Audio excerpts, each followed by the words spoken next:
This is the story of the grossest traffic stop I've ever done.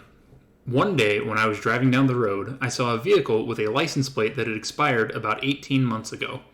I figured we should probably have a talk and turn on my lights.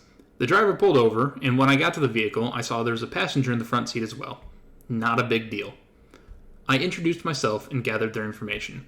The driver was fine, but the passenger had a stack of minor warrants for her arrest. The process for warrants is to call our records department and have our records department call the department that issued the warrant. The department that issued the warrant will then tell records whether the warrant is still active, and then records will tell me. If the warrant is still active, then the person is under arrest for their warrant. I went ahead and called records. Records made their calls, and in the end, at least a handful of her warrants were still active. She was going to jail. I walked back up to the car and had the passenger step out. I told her she had some warrants we needed to get taken care of, and she was under arrest.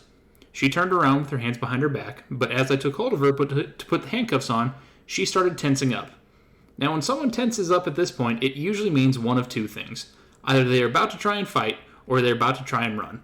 So I told her, hey, calm down. That's only going to make things worse. We just need to get these warrants taken care of. It's not going to be a huge deal. And then the driver, who was still in the car, looked over and said, oh, there she go. I looked at the driver and said, what? When she gets stressed, she throws up blood. And I looked at the passenger and said, what? And the passenger responded, bah! And puked blood on the sidewalk.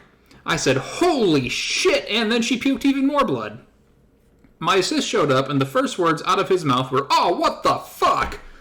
We ended up calling an ambulance to take her to the hospital, and I ended up having to sit with her at the hospital for 3 hours until she was cleared and got a fit for confinement, and I was able to take her down to jail.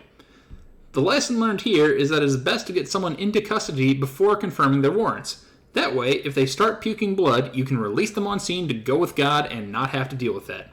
As far as I'm concerned, if you can puke blood on command, that is as good as a get-out-of-jail-free card. You win that round.